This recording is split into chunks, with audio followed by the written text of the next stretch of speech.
Ibu menyaksikan dengan mata kepala sendiri. Putrinya yang berusia 14 tahun diserang oleh 7 orang secara bergantian. Disiksa sepanjang malam di tengah hujan deras. Ibu dengan tubuh yang lelah merangkak mendekati putrinya. Hampir berhasil diselamatkan namun dipisahkan kembali. Diperlakukan seperti binatang. Mereka memaksa menuangkan asam sulfat yang korosif ke dalam mulut ibu dan anak perempuan itu. Menyebabkan sistem pencernaan mereka terbakar parah. Keesokan paginya, baru keesokan harinya warga menemukan ibu dan anak perempuan itu di atas gedung. Tubuh mereka penuh luka dan tidak terlukiskan. Kejadian ini menghebohkan seluruh negara. Semua orang merasa marah. Ibu segera menuju kamar putrinya begitu bangun. Meskipun nyawanya tertolong, namun tubuh dan jiwa putrinya mengalami luka besar. Dokter mengatakan tenggorokan dan lambung putrinya terbakar parah. Telah menjalani operasi pengangkatan lambung. Sementara perlu makan melalui selang makan plastik. Yang lebih serius adalah, putri mengalami robekan rahim dan pendarahan hebat. Tidak akan pernah bisa hamil lagi di masa depan. Mendengar ini, ibu tidak bisa menahan air matanya. Merasa sangat menyesal atas kejadian semalam. Ibu dan putri berjalan di sebuah jalan kecil. Sayangnya, mereka diincar oleh 7 penjahat dan menjadi korban kejahatan. Setelah itu, putri mengalami penyakit mental yang serius. Setiap kali petir dan hujan, ia mulai merasa takut. Bahkan kadang-kadang tidak mengenali ibunya sendiri. Bersembunyi di bawah tempat tidur dan tidak berani bertemu orang. Namun yang lebih membuat marah adalah, suami tidak hanya tidak merasa simpati terhadap istri dan putrinya, tetapi juga merasa malu karena mereka telah memalukan keluarga. Merusak reputasinya sendiri. Berteriak ingin bercerai dengan istri. Ingin menjauhkan diri dari istri dan putri untuk melindungi reputasinya sendiri. Sahabat perempuan di sampingnya benar-benar tidak tahan lagi. Mengambil segelas air panas dan menuangkannya ke wajah pria itu. Polisi segera mengusirnya dari ruang perawatan. Kemudian suaminya kembali dengan seorang pengacara dan menandatangani perjanjian perceraian dengan istrinya. Setelah itu, dia tidak pernah lagi mengunjungi istri dan anak perempuannya di rumah sakit. Selama dirawat di rumah sakit. Selama itu, sahabat perempuan dan polisi yang merawat ibu dan anak perempuan itu. Setelah penyelidikan, ketujuh tersangka berasal dari geng yang sama. Tersangka nomor 1 dan 2 mengelola toko peralatan besi. Saat sedang makan, polisi merusak pintu dan menangkap mereka. Namun keduanya menolak mengakui tindak kejahatan. Tersangka nomor 3 dan 4 melarikan diri setelah mendengar berita tersebut. Mereka ditabrak oleh polisi saat melarikan diri dengan sepeda motor dan ditangkap. Tersangka No. 5 sedang beristirahat di hotel. Awalnya polisi berencana menyamar sebagai pegawai hotel untuk menangkap mereka.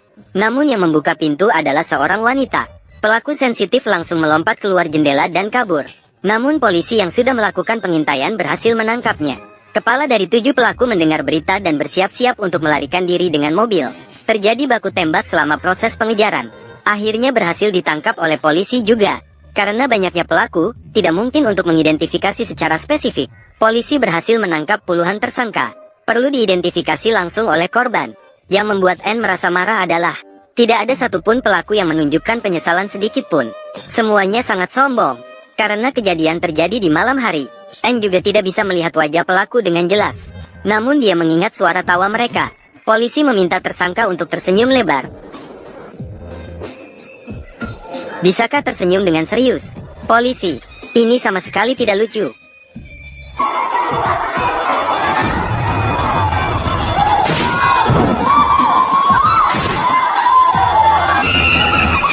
N melalui kenangan malam itu. Dalam penderitaan mental, dia mengidentifikasi 7 penjahat. Namun selama proses tersebut, polisi tidak pernah memperhatikan perasaan psikologis N. Kemudian polisi mengumumkan kepada publik, ketujuh penjahat telah ditangkap semua. Saat persidangan, ketujuh penjahat dengan santai menolak untuk mengakui kesalahannya. Karena bos mereka adalah pengusaha kaya berpengaruh setempat. Dia menyewa pengacara terbaik untuk wanita itu membela diri. Yang lebih mengherankan adalah, bos penjahat juga memanggil mantan suami N untuk bersaksi di pengadilan.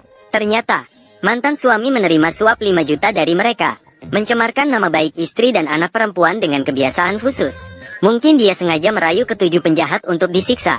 Dan itulah sebabnya suami memilih untuk bercerai. Jadi suami memilih untuk bercerai. N sama sekali tidak menyangka bahwa mantan suami akan melakukan itu demi uang. Bisa membuat cerita apapun. Tidak peduli sama sekali dengan perasaan istri dan anak perempuannya. Jika anak perempuan yang terbaring di tempat tidur sakit tahu memiliki seorang ayah seperti itu, betapa putus asanya. Hal terburuk yang pernah dirasakan oleh N seumur hidupnya adalah menikahi pria ini. Mantan suaminya adalah seorang penjudi, mengakumulasi hutang besar. Untuk 5 juta ini, dia rela menjual istri dan anak perempuannya. Setelah bukti dari kedua pengacara, hakim akhirnya menjatuhkan hukuman.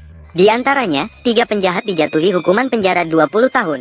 Karena DNA ketiga pelaku ditemukan di tubuh anak perempuan korban, N. Sementara 4 pelaku lainnya dibebaskan karena tidak terbukti bersalah. DNA mereka tidak ditemukan di tubuh korban atau di tempat kejadian. Keempatnya sangat terkejut. Mereka bersyukur pada hujan deras malam itu, yang membersihkan jejak dan bukti di lokasi kejadian hingga bersih. Setelah putusan dijatuhkan, semua orang merasa tidak adil. Bahkan banyak orang melakukan protes dengan berdemo. N merasa bersalah kepada putrinya yang terbaring sakit, datang ke atap untuk melompat. Saat itu tiba-tiba mendengar suara seorang wanita. N mengalami gangguan identitas ganda. Refleksi di air adalah diri yang lain. Dia mendorong N untuk hidup dengan berani, lalu pergi sendiri untuk membalas dendam kepada putrinya. Karena hukum tidak bisa menghukum mereka, maka N harus menyelesaikannya sendiri. Setiap kali petir dan hujan turun, kondisi sakit putrinya semakin parah. Bersembunyi di kamar mandi dan tidak berani keluar. Melihat pemandangan yang menyayat hati ini, N mulai memikirkan balas dendam untuk putrinya. Selain itu, dia juga masih teringat jelas dengan kejadian malam itu yang merugikannya. Sering terbangun oleh mimpi buruk. Tiba-tiba sebuah organisasi misterius mengirim pesan kepada N, menanyakan apakah dia ingin membalas dendam. Juga mengirimkan kasus keberhasilan balas dendam anggota organisasi sebelumnya. Mereka semua adalah kelompok masyarakat yang rentan. Setelah mengalami penindasan, mereka tidak mendapat perlakuan yang adil. Begitu teringat putrinya yang masih menjalani terapi mental di tempat tidur sakit, N dengan tegas bergabung dengan organisasi balas dendam. Keesokan harinya, Ani tiba di lokasi yang telah disepakati. Pemimpin organisasi balas dendam adalah seorang janda hitam. Orang-orang di sini semua aneh. Cara pelatihannya juga sangat khusus. Pemimpin memberitahu N, semua orang di sini telah mengalami hal yang sama denganmu. Jika ingin menyelesaikan balas dendam, maka harus melewati pelatihan khusus. Hari-hari berikutnya, N harus berlari 10 km setiap hari, menembak 300 peluru, berlatih bela diri dan teknik bertarung. Meskipun sudah menjadi seorang wanita parubaya, namun N dengan keinginan dan tekad kuat untuk membalas dendam atas putrinya. Setiap hari menyelesaikan latihan sesuai dengan aturan. Beberapa bulan kemudian, Ani mampu berlari 10 km dengan beban. Setelah beberapa bulan, Ani menjatuhkan pelatih sparring dengan pukulan cepat, menembak target dengan cepat saat bergerak. Setiap kali merasa lelah dan tidak bisa melanjutkan, dia pergi ke rumah sakit untuk mengunjungi putrinya dan memberikan semangat. Setelah menyelesaikan pelatihan khusus, Ani perlu belajar seni menyamar yang canggih. Lebih mudah mendekati target balas dendam setelah berdandan dan menyamar. Melemahkan kewaspadaan mereka untuk serangan fatal. Seni menyamar tingkat tinggi seperti sihir dapat berubah menjadi siapapun. Ani tidak memilih target balas dendam dari 7 orang yang telah melukai mereka, melainkan mantan suami yang tak punya hati nurani. Memberikan kesaksian palsu di pengadilan untuk 5 juta, mengkhianati istri dan putrinya. Ani membenci mantan suaminya dengan sangat. Sebelum bercerai, suaminya malas dan tidak bekerja, menghabiskan gaji Ani setiap hari untuk makan minum dan bersenang-senang.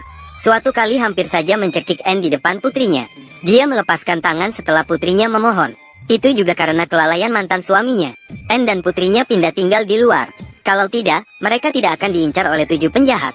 Setelah mendapatkan 5 juta, mantan suaminya datang ke bar setiap hari untuk bersenang-senang. N berdandan menjadi penari seksi, mencari kesempatan yang tepat untuk mendekati secara aktif. Setelah masuk ke sebuah ruangan tertutup, mantan suaminya sama sekali tidak menyadari wanita seksi di depannya adalah peran yang dimainkan oleh N. Saat bersiap untuk menembak, tiba-tiba seorang wanita masuk ke ruangan. Senjata diarahkan ke dahi mantan suaminya. Dia adalah mantan pacar mantan suaminya setelah bercerai. Juga ditipu oleh pria tak bertanggung jawab. Mereka berdua sedang bertengkar. N dengan tegas menembak punggung mantan suaminya. Wanita itu mengarahkan senjata ke arah N.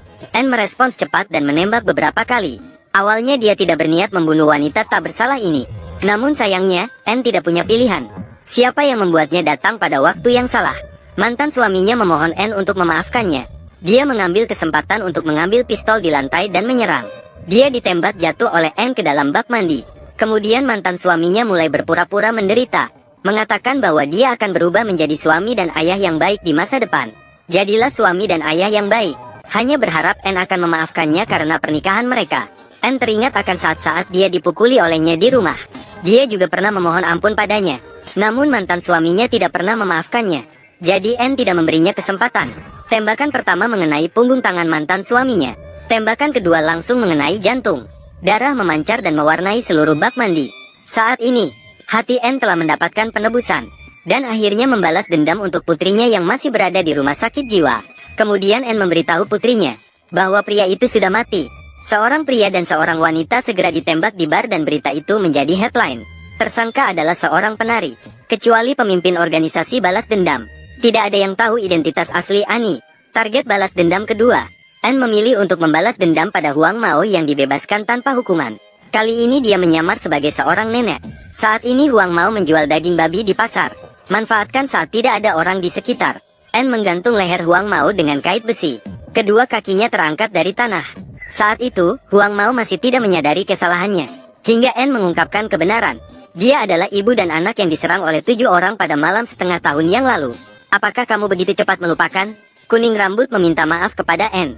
Malam itu dia juga terbawa emosi sebentar. Dia hanya melakukan hal yang menyakiti ibu dan anak perempuan itu karena mengikuti perintah kakaknya. Memohon Anne untuk memberinya pengampunan. Anne menarik rantai besi dengan keras. Kuning rambut merasakan sakit yang menusuk hati. Kait besi menusuk lebih dalam ke lehernya. Anne mengikat rantai besi ke meja lagi. Berjalan mendekati kuning rambut dan menatapnya lurus. Meskipun lawan merayu dengan sangat, Anne tidak lagi merasa simpati. Ketika dia memikirkan putri mereka yang disiksa menjadi gila. Bahkan jika harus turun ke lapisan neraka yang ke-18, itu pantas. Anne mengambil pisau daging di atas papan potong. Dengan satu tebasan, dia langsung menyita alat kejahatannya. Kuning rambut merasakan sakit yang menusuk hati. Anne menutup mulutnya. Lalu dia mengambil sepotong daging babi dan meletakkannya di dahi. Menembak langsung ke kepala melalui daging babi. Kemudian rambut kuning berhenti bergelut. Anne bersembunyi di sudut dan diam-diam menangis. Dia tidak tahu bagaimana bisa menjadi pembunuh yang kejam tanpa belas kasihan. Ini bukan kehidupan yang diinginkan Anne. Dini hari, seorang pedagang menemukan mayat rambut kuning. Polisi menemukan dari kamera pengawas bahwa pelaku adalah seorang nenek berusia 80 tahun. Metode kejahatan sangat kejam.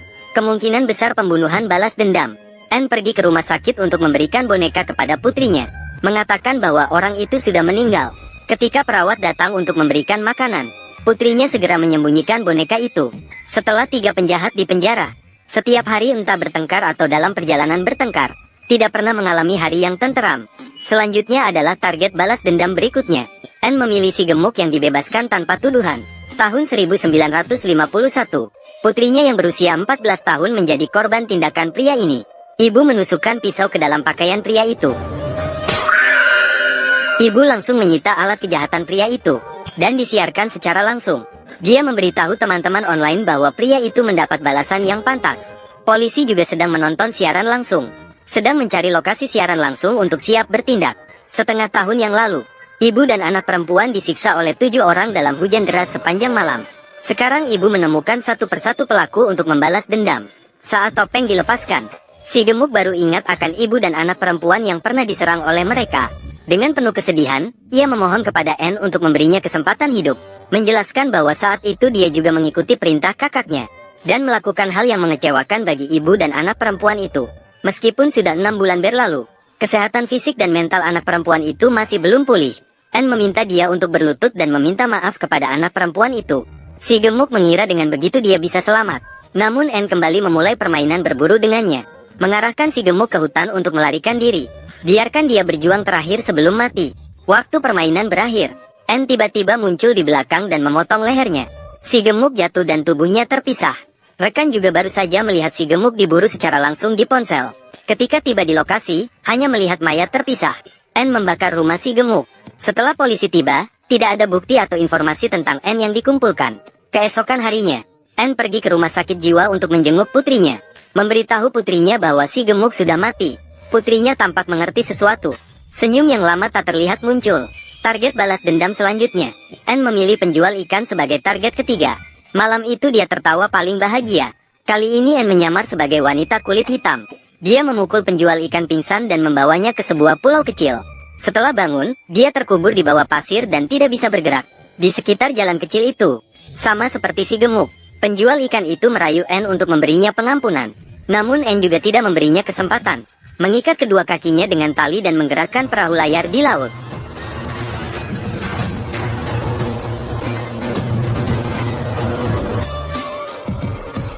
Anne teringat akan malam itu ketika dia disiksa oleh 7 orang itu. Penderitaan yang dialami oleh penjahat sekarang adalah pantas. Setelah merekam video permohonan maaf, Anne menembak jatuh penjual ikan dengan satu tembakan. Darah mewarnai pantai itu merah. Anne kemudian mendekat dan mengeluarkan pisau lipat, mengambil alat kejahatannya. Penjual ikan itu langsung pingsan karena rasa sakit. Anne tidak memberinya kematian yang mudah. Mengikat tubuh penjual ikan dengan tali dan menggantungkannya di perahu yacht. Berbaris di laut sejauh 5 mil laut. Hingga tubuhnya dimakan habis oleh hiu. Ibu memberitahu anak perempuannya. Pria itu telah menjadi santapan hiu. Target balas dendam selanjutnya. Hanya tersisa satu kumis kecil yang dibebaskan tanpa tuduhan. Ibu meminta anak perempuannya menutup mata. Lalu ia mengambil pisau dan membuka ikat pinggang pria itu. Ibu langsung menyita alat kejahatan pria itu. Terdengar jeritan mengerikan di tempat kejadian. Pria itu dengan susah payah merangkak ke kaki gadis itu untuk memohon ampun. Berharap ibu dan anak perempuan itu akan memberinya pengampunan. Namun ibu tidak memberinya kesempatan. Karena ibu dan anak perempuan juga memohon ampun pada malam itu. Namun tidak ada yang merasa kasihan pada ibu dan anak perempuan itu. Pria itu memegang kaki dan lengan gadis itu sambil memohon ampun. Ibu menendangnya menjauh dengan satu tendangan. Lalu mereka pergi ke derek bersama-sama. Pria itu diikat dengan tali di kedua kakinya. Ibu menekan tombol. Derek perlahan-lahan mengangkat pria itu terbalik. Di sebelah kolam, terdapat kadal yang dibudidayakan. Mereka berkumpul setelah mencium bau darah. Ibu memberitahu anak perempuannya. Pria ini segera akan menjadi santapan dalam perut kadal. Kepalanya terbalik 20 cm dari tanah. Dengan begitu, dia bisa melihat dengan mata kepala sendiri proses dimakan oleh kadal. Ditemani oleh jeritan teriakan. Pria itu akhirnya tidak lagi berjuang. Keesokan harinya, polisi menemukan mayat pria tanpa kepala yang terbalik di tepi kolam. Kepalanya dimakan oleh kadal. Tidak ditemukan jejak pelaku di tempat kejadian.